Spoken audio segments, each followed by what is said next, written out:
people. Na Marekani ni watu wangapi? Milioni 300. Wapiga kura wa Marekani jumla ni karibu milioni 100.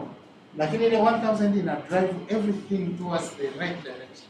Na ukiangalia sasa hivi Trump anaongoza kura za Republicans na baadhi ya wajumbe wengine wanatoa wenyewe. Na ndio hivyo ilivyo. Pamoja ni mtu mmoja ambaye anaonekana very popular kwenye uchaguzi mkuu wa jumla, lakini within the party anaongoza na anaongeleza wenzake vibaya sana.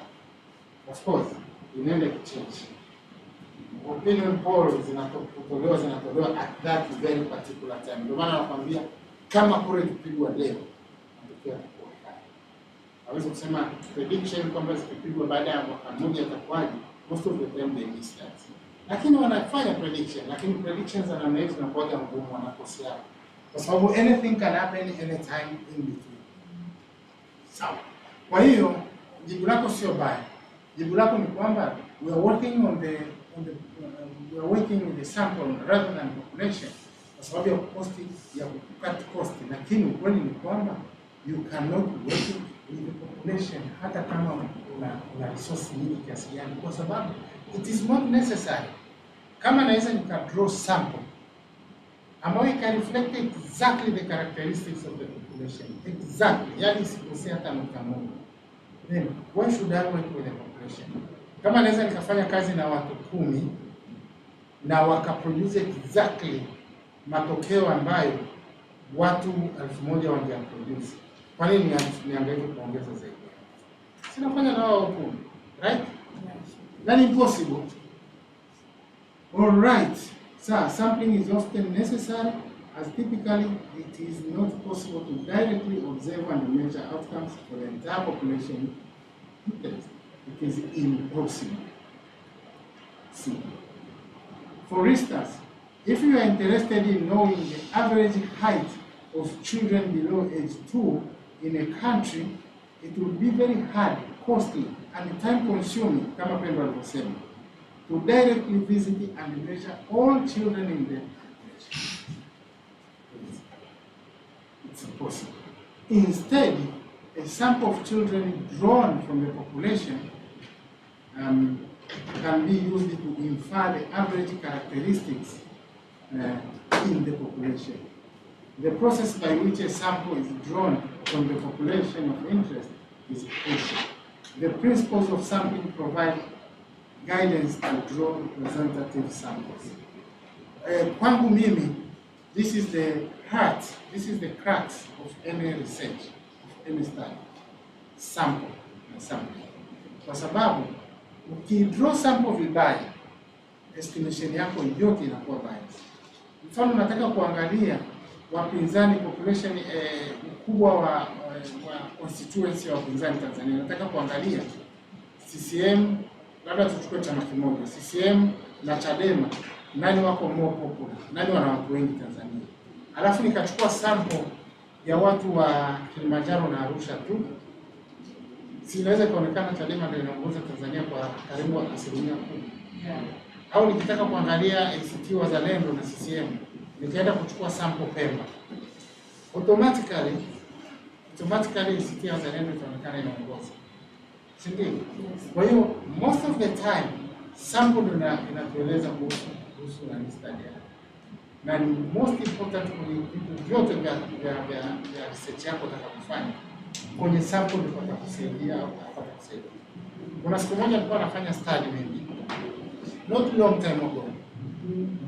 Nilikuwa naangalia the vulnerability of girls in education in Tanzania. Kwamba girls are more vulnerable. Ukiangalia dropout rate wasichana ni juu kuliko wavulana kwa sababu ya pregnancy, kwa sababu ya sexual abuse, kwa sababu ya a lot of vulnerability, culture, domestic violence, wasichana wanafanya kazi zaidi nyumbani, wavulana wanafanya homework na nini. Typically, wakati unaandika hiyo study, naandika, najua hizi ndio yatakayokuja kuwa the result of my findings. Lakini nikaenda kukusanya data ili niweze kuverify data zangu kuhusu ile argument yangu ninayoibuild. Kwa sababu huwezi kumaliza kuandika study yote ile bila kuwa na concrete evidence. Kwenda kufanya ile data, nikakuta dropout rate ya wavulana ni kubwa kuliko wasichana. Transition rate ya wasichana ni kubwa kuliko wavulana wanaotoka darasa moja kwenda lingine. Performance darasani ya wasichana ni kubwa kuliko wavulana. Umeona? Na literature imeshani direct kwamba wasichana ni more vulnerable kuliko wavulana. Kwa hiyo inatakiwa unachotakiwa kufanya ni kuonyesha kwamba unaomba fund kusaidia wasichana wa labda hostel au what are you going to do with that? Nikarudi kwenye sample nikahakikisha iko sawa, nikaangalia kwenye population iko sawa, nikarudia sampling procedure nikaangalia kila kitu iko sawa, lakini majibu hayo. Nikaconsult mashirika yanayofanya kazi kwenye education especially na mtoto wa kike. Nikauliza akielewa. I say vipi kwanza nauliza audience. Mbona hiki kitu sikielewi? Nimejaribu kufanya analysis lakini naona kila ninaporudi nikienda ripoti yangu inakuwa haina maana. Ninashindwa kujua niendelee. Akasema hapana, sio kama haina maana, ndio hivyo. Actually baada ya intervention ya hali ya juu sana kusaidia wasichana, mambo ya hostel, mambo ya programs za wasichana, mambo ya kusaidia mpaka hizi sanitary pads kwa wasichana ambao wana miss shule wakati wa menstruation, zimesaidia wasichana wakafanya vizuri kuliko wavulana. Kwa hiyo actually sasa hivi usije ukajidanganya ukaandika hizo narrative zako unazoandika huko. Sasa hivi wavulana ndio the most vulnerable group kwenye primary education. Basi nikaishiwa kwa lakini sasa kwa sababu sisi watu wa studies and research we can build several other angles of kujenga point zako kuonyesha kwamba still tunahitaji kuwasaidia wasichana. Despite this fact, bado kuna certain kind of vulnerability wasichana wana face wavulana wana face. Kwa hiyo we still think it's important to continue with the intervention. Kwa sababu kwanza intervention inaonyesha inafanya kazi. Tukiacha inaweza tukawarudisha wasichana wanapokuwepo, kwa sababu ukiangalia wasichana wako less resilient kuliko wanaume kwenye mazingira magumu ya shule. Basi unajenga kesi kama hizo, akikubali sawa, ukikataa you find another one. Ukishirikana kabisa unatafuta fund kusaidia wavulana. Lakini eventually I managed to get across that kwa sababu bahati nzuri na donors wanaelewa kusema, so if you want funding to support girls education, then you really need to have a component of supporting boys too, at least the smaller ones.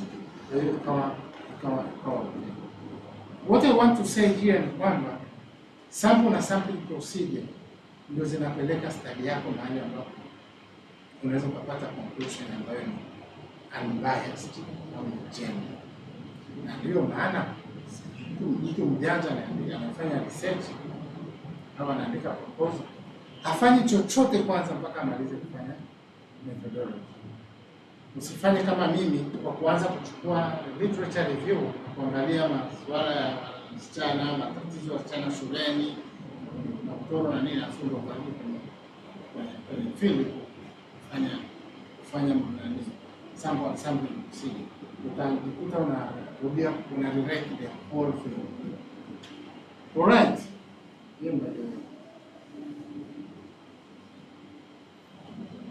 So, for instance, if you are interested in knowing the average height of children below age 2 in a country, it would be very hard, costly, and time-consuming to directly visit measure all children in the population. Instead, a sample of children drawn from the population can be used to infer the average characteristics in the population. The process by which a sample is drawn from the population of interest is very, very, very crucial.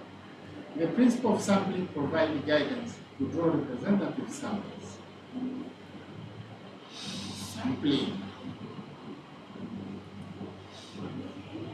1. Determine the population of interest. Nakumbuka hiyo kitu ndio ambacho kitu cha kwanza kabisa unajua nafanya kazi na watu gani. That is the very important thing. Number 2, tulifanya yuko nyuma, nakumbuka sample and sampling procedure, lakini sasa hii ni topic ya of its own. Identify a sampling frame. That is also very important. Unajua kinaitwa sampling frame. Nitaelezea.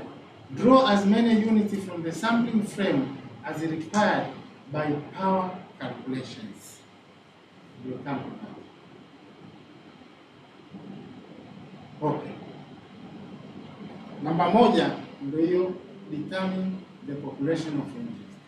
Ambapo hapa chini imeandika first, the population of interest need to be clearly defined. Tuelezee hiyo kwanza. Alafu tutakuja sampling frame ni kitu gani, alafu tutakuja power calculations. Kwanza, the population of interest. This needs to be clearly defined. This requires accurately specifying the unit within the population of interest for which outcomes will be measured, and clearly define the geographic coverage of any other relevant attribute that characterize the population of interest. For example, if you are managing an early childhood development program, you may be interested in measuring the impact of the program on cognitive outcomes for young children between ages 3 and 6 in the entire country, only for children in rural areas or only for children enrolled in preschool. Hii kama nilivyosema mwanzoni, usipokuwa makini, population yako unaweza kuikuta ikawa biased, ikapelekea sample yako kuwa biased. Na how do you get your population? Unakaa chini tu unafikiria au unafanyaje? How do you get your population? I want you guys to tell me. Nataka kufanya study ya kuangalia performance ya watoto wa shule za msingi darasa la kwanza mpaka la 4 kwenye KKK.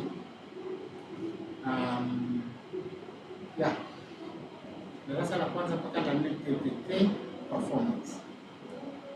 Study yangu itaangalia watu gani. Niambie, population yangu itakuwa ni kina nani? Si watoto wa shule ya msingi. Wa darasa la ngapi? Darasa la kwanza, la pili, la tatu na la 4. Watoto wa namna gani? Wavulana na wasichana.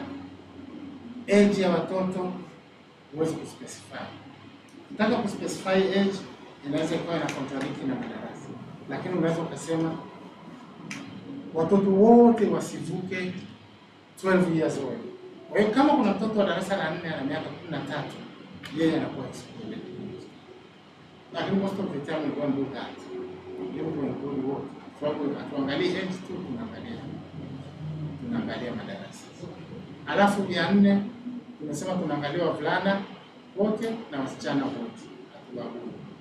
Alafu ya 5, kama study yako unataka kufocus specifically rural comparing na urban, au rural comparing na semi-urban kama hizo, au public schools unajaribu kucompare na private schools na kadhalika, then population yako itakuwa ni rural na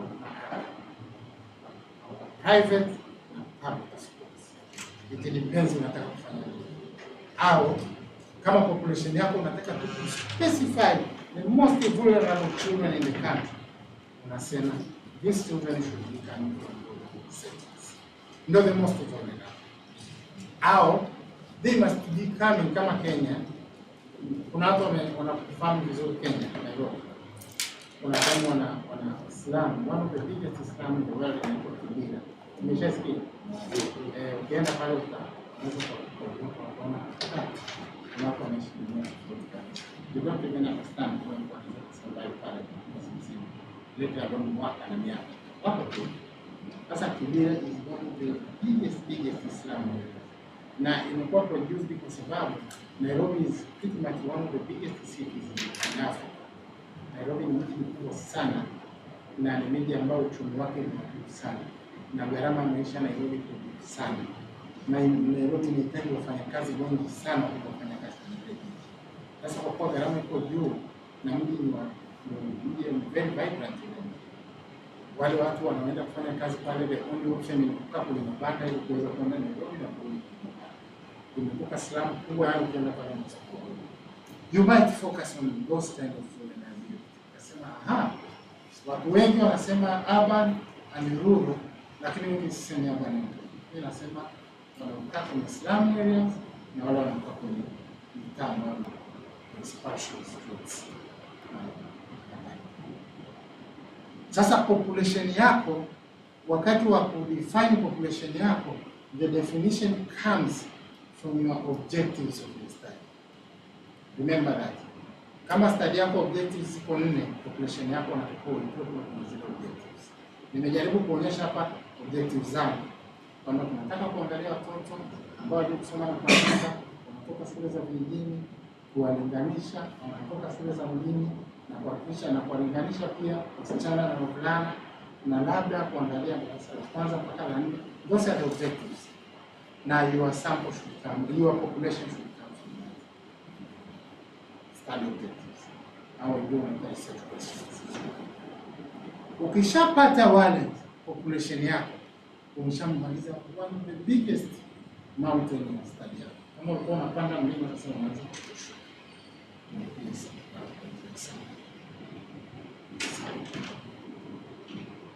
So, umesha identify population yako vizuri kabisa.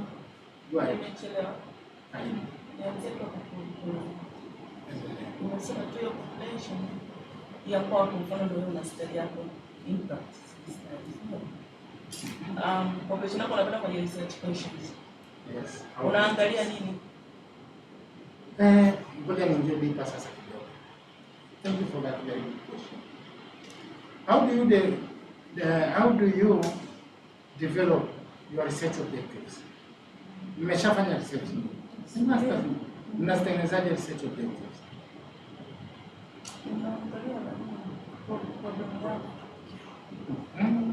Mtu ametaja kitu sawa.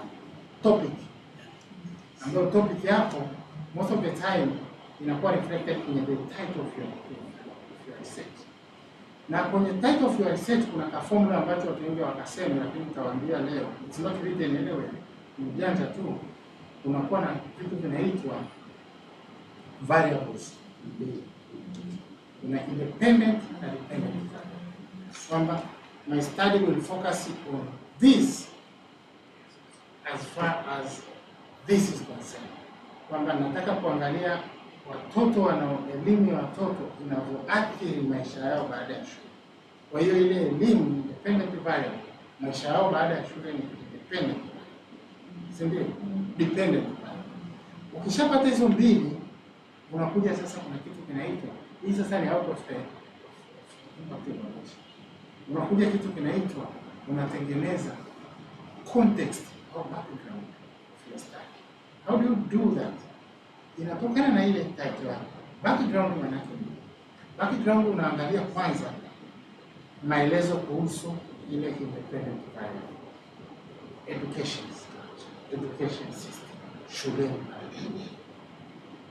Alafu paragraph ya pili unakuja kuangalia dependent variable.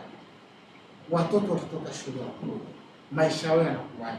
Normally what happens? How do they survive? Alafu paragraph ya tatu, how do these two things link together? Kuna link yoyote kati ya hii independent variable na dependent variable? Yes, ipo link, albeit weak, lakini kuna link. Ukitoka hapo, unakuja kitu kinaitwa a statement of the problem. Sijui kama ninafanyaje leo.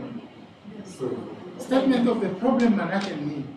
Statement of the problem unasema sasa, kuna education huku na kuna the state of living of the family or the life of this people. Education ikiwa weak au ikiwa imechakachuliwa au ikiwa ina matatizo au mtoto asipopata the proper education, hawezi kuwa mtu wa maana baada ya kumaliza. Na intervention ya ile link nilionyesha hapo kwenye paragraph ya 3 ni kwamba education inatakiwa iwe solution kwa ajili ya kusaidia watoto waweze kufika hapo. Sasa kwenye statement of the problem ambayo ndio inakuja kukupa objectives, unaonyesha nini? Unaonyesha all the efforts that have been made to ensure education ina remedy hilo tatizo. Unasema tumeshahakikisha watoto wanaenda shule, watoto madawati, walimu tumerekruti, tumejenga mashule mazuri, tumesaidia kwenye mitihani yote, ili kusaidia kujenga mwanafunzi aweze kugraduate au mtu. Sasa study inakuja hapa kwenye technical problem. Study inakuja hapa, what is the gap? What is the, wewe unatakiwa kufanya nini sasa? What is your responsibility kwenye hii study? Ni sawa sana mimi nataka kugundua dawa ya malaria, chloroquine. Sitasema mpaka sasa hivi dawa zilizogunduliwa ni hizi. Sasa mimi siwezi tena kuja kusema nimegundua dawa nyingine kama chloroquine. Lazima nionyeshe kwamba hizi dawa zimefanya kazi, lakini kuna gap. Mimi study yangu inaenda feed that gap. You get that? Kwamba kuna effort imefanyika na serikali mpaka sasa hivi. Alafu hiyo effort imesaidia hivi, lakini mpaka sasa hivi bado kuna matatizo. Elimu yetu haijaweza kuaddress challenge za wanafunzi wa graduate hawapate ajira wala nini. Lakini kuna efforts zimefanyika mpaka sasa hivi, lakini mpaka sasa hivi majibu hayajafikia pale tunapotaka. Kwa hiyo mimi study yangu sasa nataka kuangalia how will I fill that gap. Ni kama 1 plus 1 au ni 2 minus 1, ile gap pale katikati ndio mimi naenda na kuchomeka study yangu. Sasa pale ndio unatengeneza sasa objective. Study yangu nataka kuaddress hii issue ambayo serikali imejaribu, NGOs imejaribu, mashirika ya kimataifa yamejaribu, hayakufanikiwa. Study yangu sasa ndio nataka kuingia hapo. How do I do that differently from the others? Ndio natengeneza objectives. Na objectives zako, most of the time master students wanaambia objectives at least 4 or 5. Ukitengeneza nyingi sana na kurudisha. PhD labda kidogo. Lakini je, masters ni nini? How do you do that? Unafanyaje kutengeneza hizo objectives? Nimeshakutengenezea mpaka hapo. Mpaka hapo nimeshakutafunia nikwambia. Sasa wewe study yako unachoangalia ni hichi, lakini mpaka sasa hivi kimeshafanyika hivi na mpaka sasa hivi wameshagundua problem hiyo. Sasa unatengeneza. Ukiwa mjanja, bado kuna formula pia nyingine. Ukiwa mjanja, what you should focus on na tena kule kwenye title. Si kuna zile independent variable na dependent variable. Unatoa 2 questions ambazo zinarelate na independent variable na 2 questions zinazorelate na dependent variable na 1 question inayounganisha. Unamaliza. You get that? Kama education system in Tanzania does not promote, how I want to check the impact of education system in Tanzania on children graduation and the well-being, children, population well-being. Nasema 2 questions on education system in Tanzania. Now, how do you create those 2 questions or objectives? Swali unatakiwa tu ujue education ikoje. That's the first question. Education inafanyaje kazi? That's the second question. Wanafunzi wanaograduate wakoje? Status. Yaani try to close your eyes alafu assume unaenda kufanya study kwenye kanchi kaajabu sana Nepal. Hujawahi kufika huko. Si utajiuliza swali la kwanza, system of education hapo iko. Na system of education how efficient, how effective the education system is. Na watu wanaograduate hapa wako. Na kama wako hivi challenges zao mostly ni nini? Alafu sasa tunakuja swali la mwisho. Is there a relationship between the system of education and these challenges wanazipata hapo? Ukishamaliza set objectives, unaingia sasa kwenye population. Na population sasa you get it from the objectives. Unaangalia kwenye education system ni watu gani, stakeholders wanahusika, wale wote ni number of people ambao wataingiza kwenye population yako. Unaangalia na wale ambao wanatoka kwenye education, maana education is like mtambo, unachakata wale walio graduate kule ni watu wa namna gani. Unaweza kuwaweka kwenye clusters kama households, unaweza kuweka kwenye individuals kama watu wa kawaida, unaweza kuweka kama clusters, unaweza kuongeza na employers, households na kadhalika, au individuals na kadhalika. Unachukua wale watu sasa, unahakikisha wote umewapata wote, hujaacha hata mmoja. Ukiacha hata mmoja, study yako itakuwa biased. Na ukishamaliza kuwapata wale watu wako wote, unarudi tena nyuma kusoma background yako vizuri, ili kuonyesha jinsi ya kuitengeneza. Unaangalia kama ina flow, inashuka moja kwa moja all the way mpaka objectives, mpaka population. Sasa ukishapata population, sample rahisi inahakikisha exactly sampling, unafanya sampling procedure tulizoongea tangu juzi, ambazo ni true representatives. Sampling procedure yako inatakiwa kuhakikisha inagusa watu wote wanaohusika kwenye study yako. Usiache hata mmoja. Sawa? Na hata kama unafanya, na most of the time unasema unafanya random sampling procedure, ndio nzuri kuliko zote. Haikusumbui na most of the time it's not biased. Unahakikisha unafanya ile sampling procedure uinclude makundi yote. Utakuja kuona sampling procedure inatakiwa iweje, ili baadhi ya makundi mengine ambayo ni watu wachache sana usiwaache. Maana unaweza kukuta kuna watu 5 alafu kwenye hilo group kuna watu 100. Ukifanya normal random sampling procedure ya kawaida, wale 5 chance ya kuwepo kwenye ndani yako watakuwa wachache sana kwenye sample yako. Leo kuna jinsi ya kufanya kuwapata wote. Kuna clustering, utaikuta kwenye nimekujibu swali na zaidi ya hapo. Okay, for example, if you are managing an early childhood development program, you may be interested in measuring the impact of the program on cognitive outcomes for young children between ages 3 and 6 in the entire country, only for children in rural areas or only for children enrolled in preschool as a country. Second, once the population of interest has been defined, a sampling frame must be established. Kabla hujafanya sampling procedure, lazima uestablish kitu kinaitwa sampling frame. The sampling frame is the most comprehensive listing that can be obtained of units in the population of interest.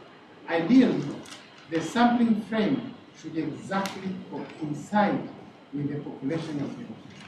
A full and totally up-to-date census of the population of interest will constitute an ideal sampling frame.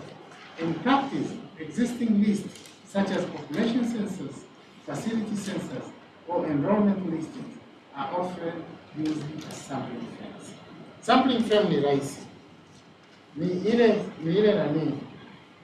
Ni list ambayo unaipata ambayo inainclude kila mtu ndani yake wanaohusika kwenye ndani yake. Na wale sampling frame unawapataje? Most of the time unawapata kwenye list ambayo ipo tayari. Kama nilikuwa nataka kuangalia walimu, unaenda kuangalia list ya walimu wanaokuangalia. Kama unataka kuangalia population ya wanafunzi, unaenda kucheck population. Lakini simply put, kwamba usiache mtu ndani ya population yako kwa sababu hakuwepo kwenye list ya hapo mahali popote. Usimsahau. Unatengeneza frame yako. Ukishatengeneza ile frame, unajua hapa ndani kwenye hii population hii, unafanya sampling frame, ndio utatoa sample yako. Kwa hiyo unatakiwa kwanza kuhakikisha hiyo nilioelezea makundi yote unatengenezea frame alafu unafanya sample.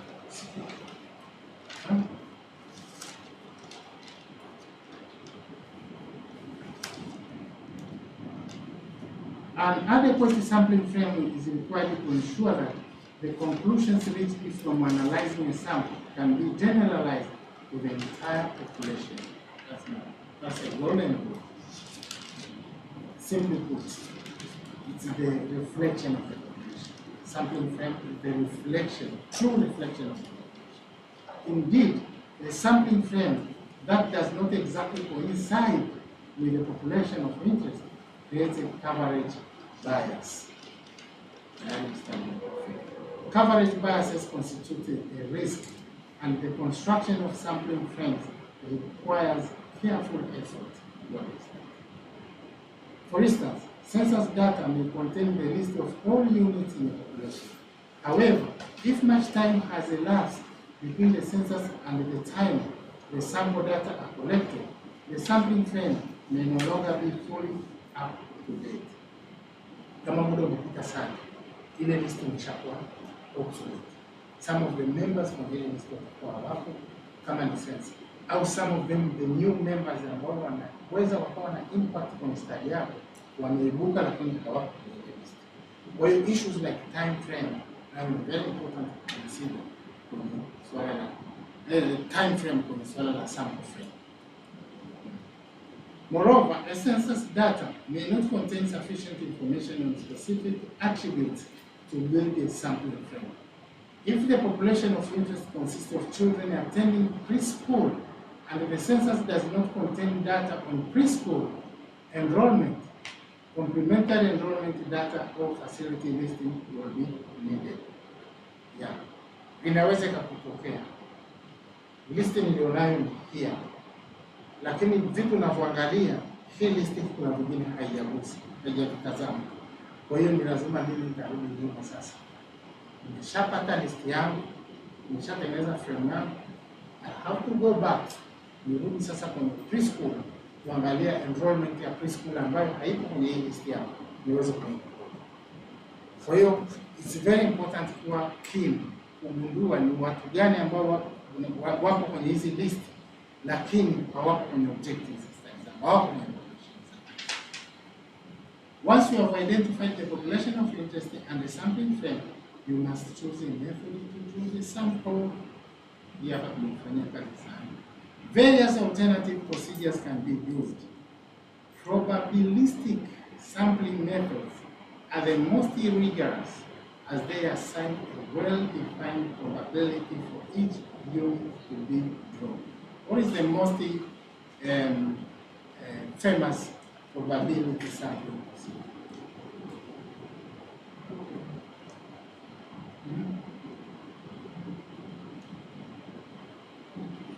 Sample gani nzuri na procedure gani tunaongea?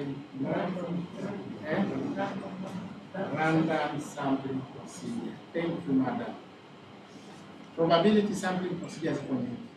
One of them ni random. Na kuna non-probability sampling procedure.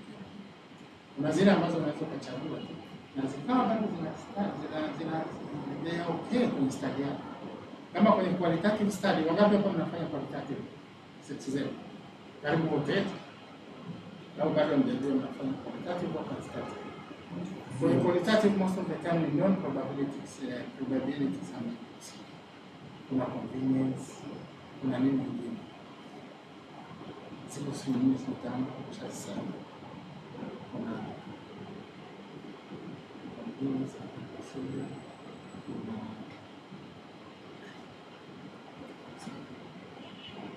Anyway, nakumbuka. Haya, kwenye probability ya kwanza, random sampling procedure.